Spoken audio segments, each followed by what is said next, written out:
내가 너희 절기들을 미워하여 멸시하며 너희 성회들을 기뻐하지 아니하나니 너희가 내게 번제나 소제를 드릴지라도 내가 받지 아니할 것이요 너희 살찐 희생의 화목제도 내가 돌아보지 아니하리라.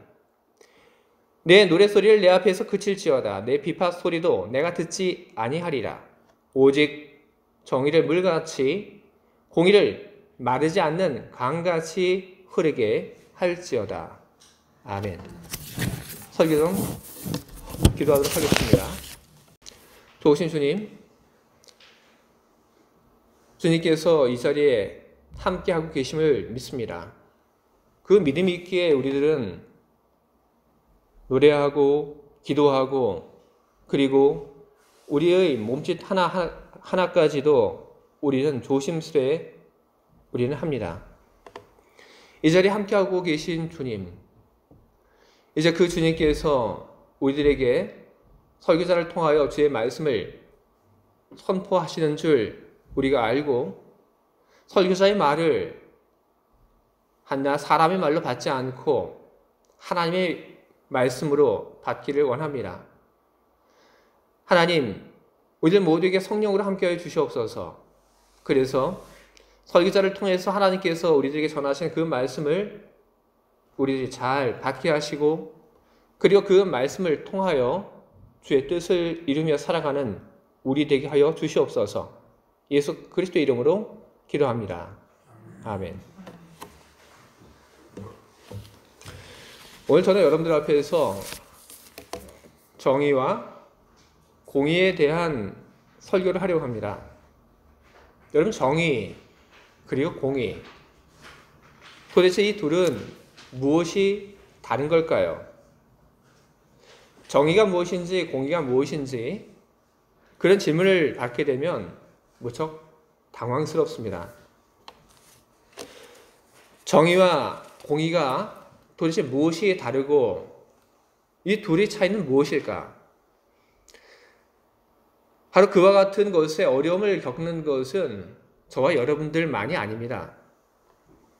정의와 공의가 도대체 뭘까?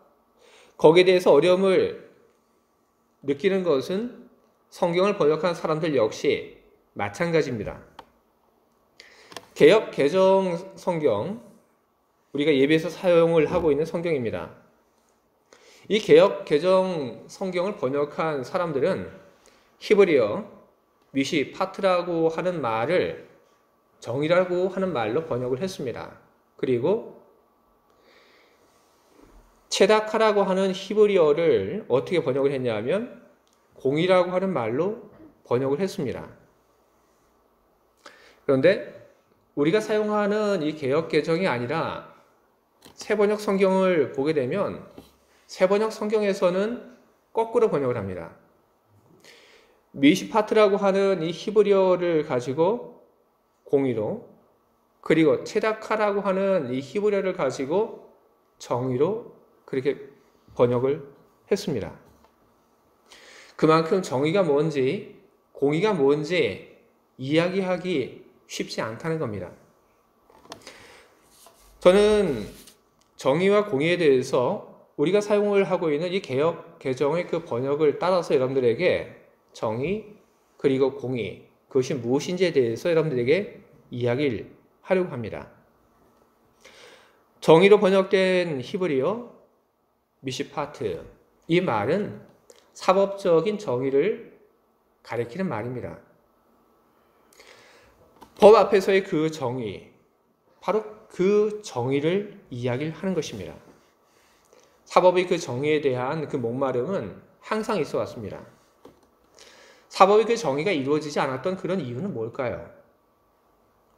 그것은 법 앞에서 판결이 늘 부당하게 이루어진다고 그렇게 사람들이 느껴왔기 때문에 그런 것입니다. 왜 법 앞에서 판결이 부당하게 이루어졌다고 그렇게 느끼는 걸까요? 많이들 경험을 했기 때문에 그런 생각을 하게 되는 겁니다. 약한 사람이 법 앞에서 판결을 받는데 약한 사람이 법 앞에서 제대로 된 판결을 받고 있지 못하다는 그런 경험들, 바로 그런 경험들이 법 앞에서 부당함을 지금 경험하고 있다, 당하고 있다, 그런 이야기를 하게 된 것입니다.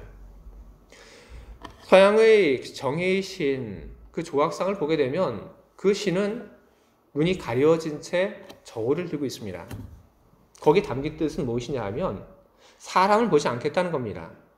어떤 사람인지를 보지 않고 그 사람이 행동한 그것을 보고 그 사람에 대해서 정의로운 판결을 내리겠다고 하는 그 의지가 그 조각상 안에는 담겨져 있는 것입니다. 정의에 대한 목마름, 그리고 정의에 대한 그 갈구, 그것은 어느 시대에나 다 존재를 했지만 특별히 아모스 시대에 그 정의에 대한 그 목마름이 무척 컸습니다. 아모스 5장 10절부터 12절까지 기록된 말씀을 보면 이렇게 되어 있습니다. 무리가 성문에서 책망하는 자를 미워하며 정직히 말하는 자를 싫어하는도다.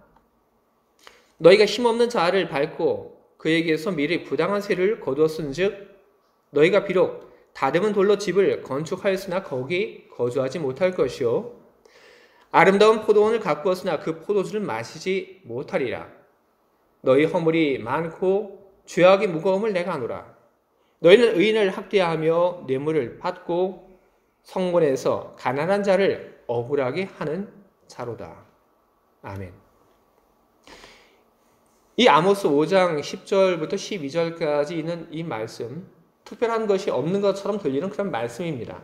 그런데 아모스 5장 10절부터 12절까지 기록되어 있는 말씀 중에 등장하는 성문이라고 하는 이 말은 우리들이 생각하고 있는 그런 장소가 아닙니다. 아모스서에서 이야기하고 있는 이 성문은 어떤 자리냐 하면 바로 재판이 행해지는 그런 자리인 것입니다. 아모스 선지자는 재판이 행해지는 그 자리에서 제대로 된 재판하는 사람을 싫어하는 백성들의 모습을 보았습니다. 그리고 재판이 행해지는 그 자리에서 바른 증언을 하지 않는 사람들의 모습을 또한 보았던 것입니다. 그것을 보고 아모스 선지자는 정의로움을 외치고 있는 것입니다.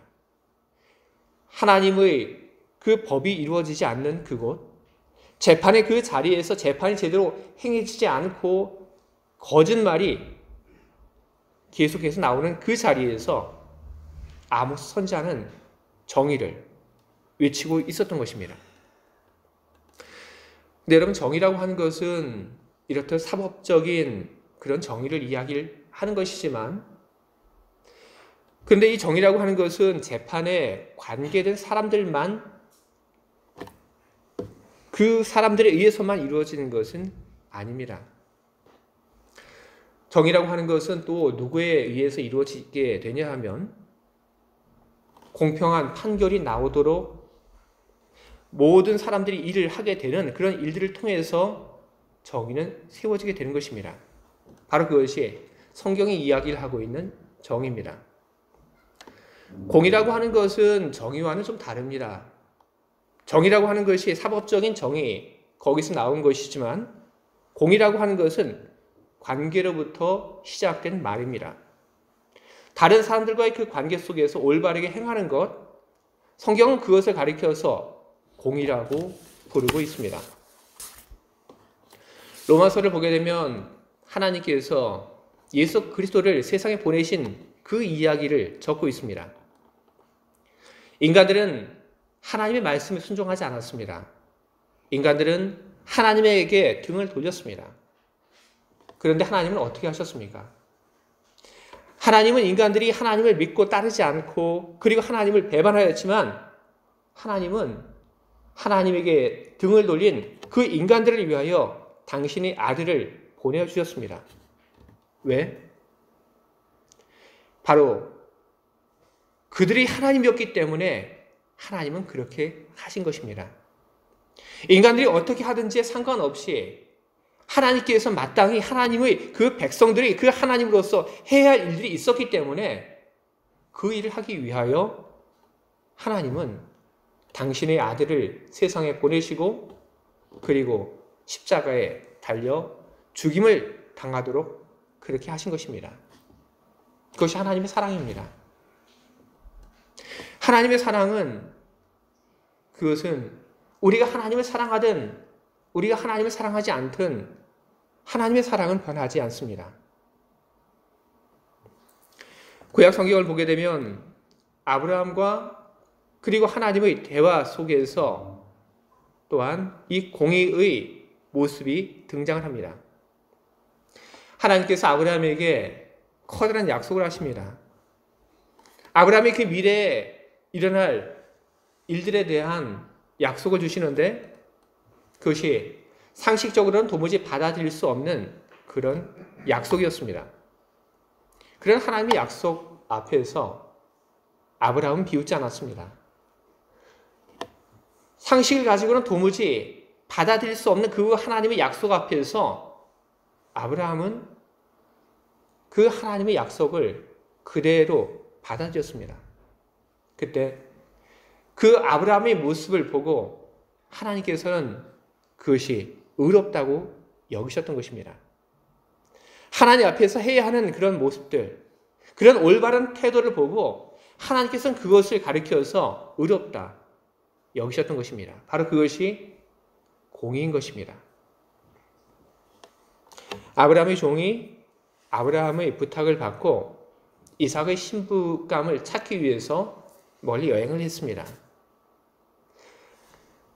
신부감을 찾는 그 일을 하는 데 있어서 적당히 하지 않습니다. 최선을 다합니다. 그리고 하나님 앞에 기도하며 하나님의 인도하심이 있기를 바랍니다. 이 사람이 왜 그렇게 한 것입니까?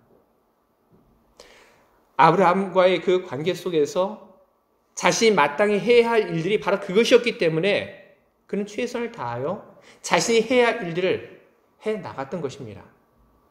바로 그것이 공의인 것입니다. 에베소서 5장 22절 이하에는 남편과 아내에 대해서 주는 하나님의 말씀이 있습니다. 거기는 이렇게 이야기를 합니다. 아내는 남편을 대할 때 죽게 하듯 하여라. 남편은 아내를 대할 때 그리스도께서 교회를 사랑하는 것처럼 그렇게 해라. 이렇게 성경은 기록을 하고 있습니다. 남편이 나에게 어떻게 하든 아내가 나에게 어떻게 하든 그것에 상관없이 하나님께 주신 이 말씀을 기억하며 이 말씀대로 남편에게 그리고 아내에게 행하게 될 때 성경은 그것을 가리켜 공의롭다 그렇게 이야기를 하고 있는 것입니다. 정의와 공의라고 하는 것은 하나님의 백성들의 정체성입니다. 하나님의 백성들은 정의롭고 그리고 공의로워야 하는 것입니다. 정의와 공의는 선택이 아닙니다. 그것은 우리의 정체성인 것입니다. 아모스 시대에 그 시대에 경제적으로 무척 풍부했습니다. 그리고 군사적으로 그 나라는 무척 강대했습니다. 사람들이 경제적인 그 풍요 속에서 그리고 군사적인 그런 안전 속에서 살아가고 있을 그 당시에 아모스 선지자는 그 풍요에 찌든 사람들에게 이야기를 합니다. 물질적인 풍요만을 쫓지 말고 군사적인 그런 힘이 가져다주는 그런 평화에 안주하지 말고 정의와 공의를 추구하는 우리가 되자. 바로 그것은 아모스 선지자의 외침이었고 그것은 또한 하나님의 마음이었던 것입니다. 우리는 바로 그와 같은 하나님의 마음을 이어가는 사람들이 되어야 하는 것입니다. 우리는 도대체 그렇다면 어떻게 정의와 공의를 이루면서 살아갈 수 있을까요? 정의로운 세상을 위하여 우리는 무엇을 해야 할까요? 정의로운 판결이 이루어지는 그 세상을 위하여 우리들이 해야 할 일들은 첫 번째로는 우리 모두가 공평한 마음을 기르는 것입니다. 그리고 우리 모두가 정의로운 판결이 이루어지는 그 세상을 위하여 공평한 마음을 기르는 것뿐 아니라 우리들 모두가 우리가 살고 있는 이 세상이 약자를 보호하는 그런 일들에 앞장설 수 있는 그런 세상이 될 수 있도록 우리들이 이 세상을 지키고 변화시켜 나가는 그런 일들을 우리들이 해 나가야 하는 것입니다. 바로 그와 같은 외침이 성경 속에서도 계속해서 반복되어 우리들에게 주어지고 있습니다. 우리가 살고 있는 지금 이 시대에도 정의로움을 위하여 약한 자들을 보호하기 위하여 나서는 그런 사람들이 있고 그런 움직임들이 있습니다. 독일의 우익에 대한 그 반대 데모가 계속되고 있다는 그런 이야기들을 우리는 접하게 됩니다. AfD라고 하는 극우 정당의 몇몇 사람이 극우 세력과 만나서 독일에 있는 이민자들의 그 추방에 대해서 논의를 한 적이 있습니다. 바로 그와 같은 이야기가 뉴스를 통해서 알려지게 되었고, 그 이야기가 알려지게 되니까 여지까지 침묵하고 움직이지 않았던 사람들이 거리로 나와서 데모를 하게 됩니다. 우리는 반대한다. 우리는 그와 같은 극우적인 그런 움직임에 우리는 반대한다. 사람들은 그렇게 자기 목소리를 높이며 정의를 이야기를 하고, 그리고 약한 사람들을 보호하기 위해서 거리로 나오고 있는 것입니다. 그런 일들은 비단 독일에서만 일어나고 있는 일들은 아닙니다. 우리가 살고 있는 이 스위스에서도 그와 유사한 일들이 일어나고 있습니다. 스위스에서 이스라엘의 그 가자 지구에 대한 그 공격에 대해서 반대하는 데모가 있었습니다. 사람들은 자기 시간을 내어가며 바로 그 자리에 함께하며 이스라엘이 그 공격에 대해서 잘못되었다 이야기를 합니다. 바로 그와 같은 것이 정의로운 세상, 약한 사람들을 지켜주기 위한 이 사회의 움직임인 것입니다. 여러분들 중에도 바로 그런 분들이 있다고 하는 것을 저는 너무나도 잘 알고 있습니다. 우리는 바로 그런 일들을 해야 합니다. 우리 마음을 키워나가는 일, 우리 마음을 바르게 세워가는 그런 일들을 해야 하고, 그리고 우리는 또한 마음을 키우는 일들뿐 아니라 우리 사회가 건전하고 건강한 사회, 정의로운 사회가 될 수 있도록 우리는 약한 사람들을 보호하는 일에 우리는 나서는 그런 일들을 우리는 해야 하는 것입니다. 정의를 위해서 우리가 그렇게 해야 하고, 그렇다면 우리는 공의를 위해서 우리는 무엇을 해야 할까요? 공의를 위해서 우리들이 해야 할 일들, 그것을 한마디 말로 표현할 수 있습니다. 바로 이웃을 사랑하는 것입니다. 여러분, 이웃이라고 하면 그 이웃은 누구일까요? 내가 사는 바로 옆집? 그 옆에 살고 있는 사람이 나의 이웃일까요? 나를 둘러싸고 있는 모든 다른 사람들이 다 여러분 정말로는 나의 이웃입니다. 내 아내, 내 남편 어떤가요? 내 아내와 내 남편은 이웃일까요? 아닐까요? 다 내 이웃입니다. 내 아이도 그리고 부모도 다 이웃의 범주에 들어갑니다.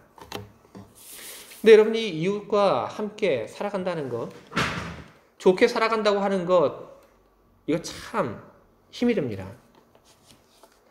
상처를 우리는 누구에게서 가장 많이 받게 됩니까? 가족에게서 우리는 상처를 참 많이 받게 됩니다. 그리고 또 누구에게서 우리가 상처를 많이 받게 되냐면 친구에게서 우리는 상처를 많이 받습니다. 또 누구? 바로 교회 안에서 함께 예수를 믿는 사람들에게 우리는 상처를 많이 받게 됩니다. 왜 이런 일들이 일어나고 있는 걸까요? 바로 이와 같은 문제, 이와 같은 현상에 대해서 프로이드가 그 이유를 찾아내서 이야기를 합니다. 한마디 말로 프로이드가 왜 그런지에 대해서 그가 이야기를 했는데, 프로이드는 사소한 차이의 나르시시즘이라고 하는 말로 그 이유를 설명을 해냈습니다. 프로이드는 당시에 성향 그리고 풍습이 아주 비슷한 그런 나라들이 서로 작은 그 차이 때문에 서로 공격하는 것을 그는 보았습니다. 그리고 그것을 보면서 프로이드는 그와 같은 현상을 규정하는 말로 사소한 차이의 나르시시즘이라고 하는 말을 사용을 했습니다. 그런데 보니까 어떤 나라들, 그 나라들 사이에서만 그런 사소한 차이의 나르시시즘이 존재하는 것이 아니었습니다. 사람들 사이에서도 바로 그런 것이 존재했습니다. 이웃과 어려운 것, 그것은 많은 차이가 있기 때문에 그런 것이 아닙니다. 오히려 반대입니다. 이웃과 어려운 것, 내 가족 사이에서 불편함을 겪는 것, 바로 그것은 많은 차이가 있기 때문에 그런 것이 아니라 오히려 반대. 거의 모든 부분에 있어서 동일하기 때문에 거기에 문제가 있는 것입니다. 나와 많은 유사함을 가진 상대, 그 상대와의 그 사소한 차이에 대해서 견디지 못하고 그 사소한 차이에 대해서 내가 이기려고 하기 때문에 다툼이 생겨나게 되는 것입니다. 우리는 이스라엘의 출발을 우리는 알고 있습니다. 이스라엘이 이집트에서 고생하다가 하나님의 손에 의해서 이제 구원을 받았습니다. 그렇게 구원을 받은 이스라엘, 그들의 그 뿌리를 따지고 보게 되면 그들은 한 형제로부터 출발을 하게 되었습니다. 한 형제, 한 핏줄, 그리고 이집트에서의 함께 나눴던 그런 고통의 시간들, 이스라엘의 12지파는 너무나도 많은 유사함을 가지고 있었습니다. 하지만 너무나도 많은 유사함을 가지고 있었던 이스라엘의 12지파들, 그들이 항상 사이좋게, 그들이 항상 잘 지냈을까요? 그렇지 않습니다. 사사기를 보게 되면 이스라엘 12지파 그 사이에 어떤 한 지파가 말썽이 생기게 되니까 이스라엘의 11지파가 똘똘 뭉쳐서 나머지 한 지파를 거의 박살내서 거의 멸망시켜버린 그 이야기가 기록되어 있습니다. 왜 그런 걸까요? 아주 작은 차이에 대해서 참을 수 없었던 것입니다. 작은 차이에 대해서 이기려고 했고 내가 옳다고 하는 것을 주장을 하려다 보니까 그런 일들이 생기게 된 것입니다. 교회 안에서도 역시 여러분 마찬가지입니다.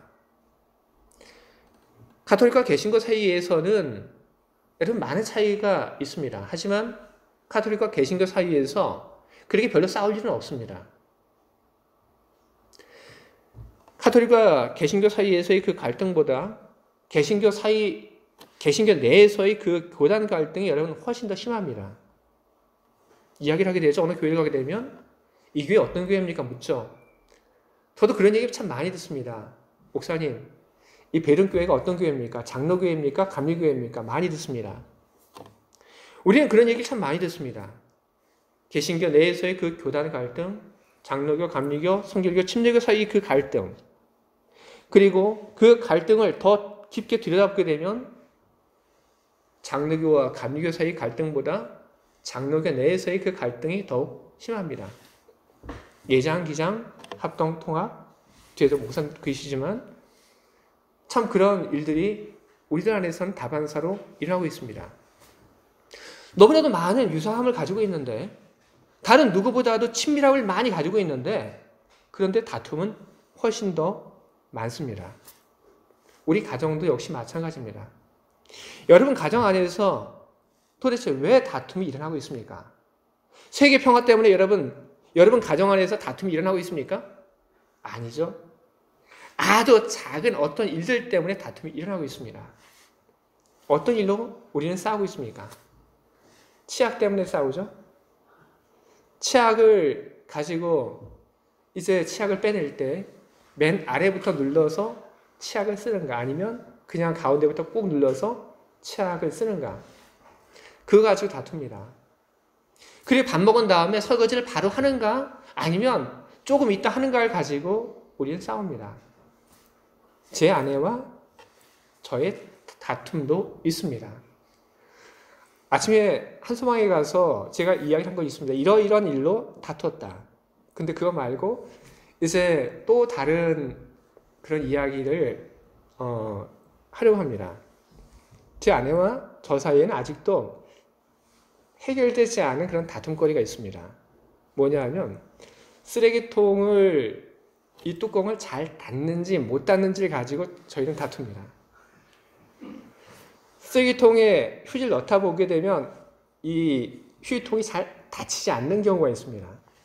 근데 저는 그걸 잘 참지 못합니다. 그럼 저는 이야기를 해요. 그냥 제가 닫아도 되는데 제가 닫지 않고 제가 아내에게 가서 이야기를 합니다. 왜 또 이랬어? 그렇게 되면 싸우게 되죠. 제가 왜 아내와 다투는 겁니까? 바로 그와 같은 작은 차이 때문에 저는 아내와 다투게 됩니다. 그런데 이것이 저 혼자만의 일이 아니고 우리 모두의 삶의 그런 현장, 우리 가정 안에서 일어나고 있는 그런 일들인 것입니다. 바로 이것을 아는 것이 우리에게는 참 중요한 것입니다. 우리가 왜 다투는가? 우리가 그것을 잘 안다고 한다면 우리는 그것을 알기에 조심하고 우리는 다투지 않게 되는 것입니다. 여러분, 우리가 우리 옆에 있는 가족 그리고 우리 옆에 있는 이웃을 얼마나 사랑하며 우리가 살아가야 하는 것입니까? 우리 모두 사소한 차이에 대한 자기 집착을 버리는 그런 일들을 해 나가야 하는 것입니다. 우리가 왜 다투는지를 알고 이제 우리는 그 다툼의 자리에서 우리는 벗어나서 우리는 사랑하는 일에 우리는 힘을 써야 하는 것입니다. 성경은 이야기를 합니다. 우리들에게 사랑할 것을 이야기를 합니다. 우리 사랑은 어떻게 하는 것입니까? 마음을 다하고 힘을 다하고 목숨을 다하여 우리는 사랑을 해야 하는 것입니다. 요즘 우리 말로 표현한다고 한다면 우리는 죽기 살기로 사랑을 해야 합니다. 우리 가족, 남편과 아내를 사랑해야 하고 자녀를 사랑해야 하고 부모를 사랑해야 합니다. 그리고 우리 교회 안에 있는 사람들을 우리는 정말로 죽기 살기로 우리는 사랑을 해야 하는 것입니다. 하나님께서는 우리들에게 사랑을 어떻게 해야 하는가 하는 것을 이미 보여주셨습니다.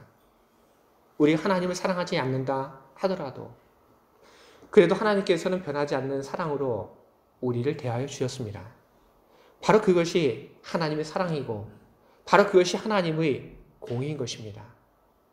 하나님은 우리들이 그런 사랑으로 세상을 살기를 바라고 그런 사람들이 모인 곳이 바로 교회이어야 하는 것입니다.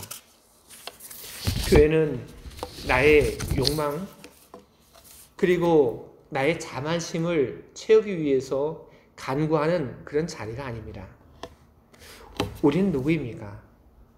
우리는 하나님의 자녀들입니다.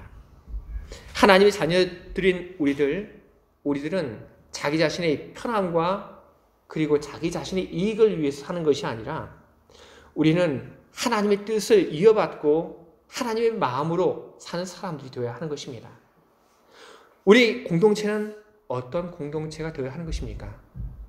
우리 공동체는 바로 정의와 공의를 사랑하는 사람들이 모이는 그런 공동체가 되어야 하는 것입니다.